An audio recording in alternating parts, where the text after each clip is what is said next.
Okey, kalau begitu boleh kena ramai, kita limitkan kepada 5 minit seorang.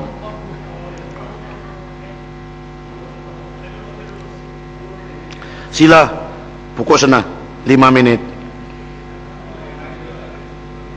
10 minit lah Tan Sri. Sebab kita habis masa banyak pagi tadi tu kerana kekecohan itu bukan kerana tuan speaker, tapi kerana menteri. Pokok sana berucap tadi sudah 2-3 lembar. Ya, ya. Sila teruskan. Kekecohan pagi tadi disebabkan oleh menteri. Menteri dia tinggal kertas ni dia lari. Pendang bagi dekat pokok sana. Baik. Terima kasih Tan Sri bagi peluang perasaan. Saya melihat secara umumnya bahawa pindaan ini tidak banyak menyelesaikan masalah yang berbangkit. Umpamanya yang kita duk bangkit selalu kerana aksiden kemalangan yang berat-berat ini, tak ada satu pindaan ini yang menyentuh soal penalti yang berat ataupun hukuman denda yang lebih berat kepada mereka. Tapi sebaliknya ditingkatkan denda-denda ni sampai kepada hukum penjara kerana kesalahan nombor pelit. Jadi takkanlah kesalahan nombor pelit ini nak sampai kepada peringkat nak kena penjara. Sebab saya berhujah bahawa adakah perlu hukuman penjara bagi kesalahan ringan seperti kegagalan tidak memberikan maklumat di bawah Seksyen 53B yang baru ini? Takkan kerana kegagalan memberikan maklumat tu nak kena penjara? Sebab saya katakan bahawa perlu diambil perhatian bahawa kesalahan di bawah akta ini bukan kesalahan jenayah berat sehingga perlu dipenjarakan. Dan bukan pula hukuman kebanyakan dikenakan dalam pindaan baru ini hanya melibatkan persoalan-persoalan teknikal sahaja. Jadi takkan kita nak kena sampai peringkat hukuman penjara. Sedangkan saya lihat bahawa sepatutnya harus dipikir di sini ialah bagaimana kita nak memberatkan kepada kes-kes yang berkaitan dengan kemalangan-kemalangan yang membawa kepada kematian ini. Sepatutnya itu yang harus diambil perhatian. Jadi saya lihat bahawa kementerian harus melihat persoalan ini.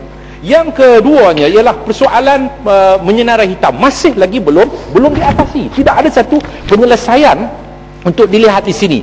Sebab itu saya meminta supaya pihak kerajaan harus mematuhi kepada keputusan mahkamah. Iaitu keputusan mahkamah mengatakan bahawa walaupun Seksyen 71D itu memberikan kuasa kepada pengarah JPJ untuk menyenarai hitam, tetapi mereka harus mematuhi 17(2). Bukan hanya berpegang pada 17(1D) tapi harus berpegang kepada 17(2), iaitu dia kena melakukan siasatan, dia kena berpuas hati bahawa orang itu, pemilik itu melakukan kesalahan, dia kena puas hati, dia kena siasat, dia kena panggil orang tu. Macam di dewan ni kita ada jawatankuasa hak dan kebebasan dewan, kena panggil orang itu untuk dapat keterangan, panggil Pematang Poh, panggil Gombak, panggil Subang, panggil Bukit Gelugor. Ini undang-undang yang ini prinsip satu prinsip yang berkaitan keadilan. Maknanya pengarah kena panggil dia itu sama ada dia mematuhi kepada arahan ataupun tidak. Kalau pengarah panggil bahawa dia mengatakan bahawa dia tak dapat surat saman daripada polis, dia hanya mendapat notis, ataupun dia kata dia tak dapat notis pun tak dapat, pengarah kena panggil polis. Adakah kamu menghantar notis ini? Adakah kamu telah pun menghantar saman ini? Macam itu juga dalam dewan, speaker kena panggil, pengurusi jawatankuasa hak kebebasan dewan juga kena panggil. Sikit-sikit Tan Sri. Kalau tidak perlu yang berhormat tidak juga dipanggil. Peraturan masyarakat juga. Jangan bercerita sebelah yang berhormat. Ya, tapi menghabiskan masa yang berhormat. Ya, tapi ini isu akta. Akta ini sudah jelas. Mahkamah mengatakan bahawa, Mahkamah di Kuching mengatakan bahawa kes itu tidak boleh hanya dilihat kepada 17(1D) tetapi harus dibaca bersekali dengan 17(2). Jadi kena panggil. Persoalannya hari ini ialah tak ada siapa. Kebanyakan ramai di kalangan mereka itu tidak dipanggil untuk mendapat kesahihan, kebenaran, untuk memberikan kepuasan kepada ketua pengarah, kepada pengarah bahawa dia telah pun melanggar ataupun melakukan satu kesalahan dan tidak mematuhi kepada apa yang sepatutnya. Jadi saya katakan bahawa masih tidak menyelesaikan masalah ini, dan saya harap bahawa JPJ tidak boleh bertentangan dengan keputusan mahkamah. Kenyataan yang dibuat oleh Timbalan Menteri mengatakan bahawa sudah diapil, saya dipahamkan sehingga sekarang masih belum diapil, dan kalau diapil tak boleh kita gunakan, sehingga kita kena dengar selesai kepada apil yang dibuat oleh pihak JPJ. Sebab saya katakan bahawa kes-kes yang berkaitan dengan saman Eko ini ada sejarahnya, di mana Menteri Dalam Negeri sendiri pun tak setuju waktu dia jadi ahli parlimen biasa. Saya ada rekod berkaitan dengan ucapan-ucapan dia di dewan ini. Dia sendiri membangkitkan dalam tahun 1999. Mengikut daripada angka, dia kata ini menimbulkan masalah kepada pemilik kereta kerana pemilik kereta telah di blacklist oleh JPJ, di mana mereka tidak tidak dapat memperbarui umpamanya kesan. Jadi akhirnya sehingga dia kata bahawa ini tidak adil. Tapi hari ini dia juga mempertahankan Saman Eco. Begitu juga dengan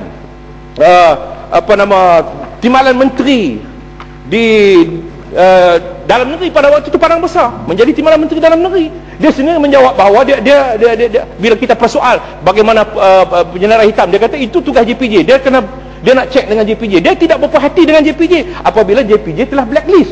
Jadi sebab itu soalnya sekarang ni ialah nak blacklist apa betul tidak mesti berasaskan kepada undang-undang. Mahkamah mengatakan bahawa blacklist penyenarai hitam tanpa mengikut proses dan prosedur yang dibenarkan, yang dituntut oleh undang-undang adalah merupakan satu yang bertentangan dengan perlembagaan. Terima kasih. Akhir sekali Tan Sri, sebab pendang telah bagi masa tu kat saya, insya-Allah.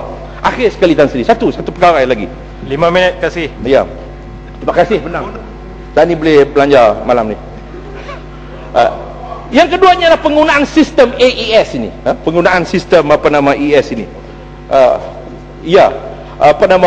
Ini timbul pertelahan. Ada kata tak keluar tender lagi. Bekas menteri pengangkutan kata dah keluar LOI.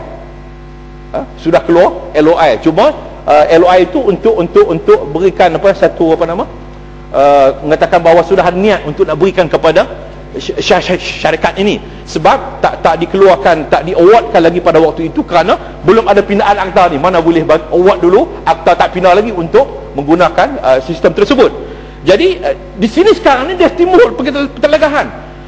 Katanya ada 2 syarikat yang telah pun diberikan LOI, iaitu 2 syarikat yang salah satu itu ialah termasuk Beta Group, Beta Tegap. Sedangkan ada persoalan-persoalan yang sedang berlegar dalam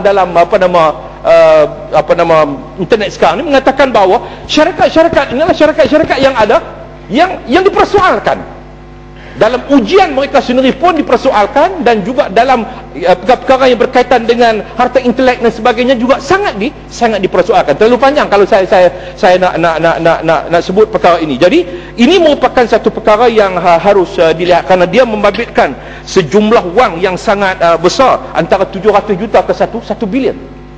Ini projek-projek AES ni membabitkan 700 juta ke 1 bilion. Kita tidak mahu nanti akhirnya kita tidak mendapat manfaat dan duit rakyat akan habis begitu saja. Kemudiannya pula ialah sistem ini nanti Tan Sri, dia akan sampai pada peringkat keluar saman.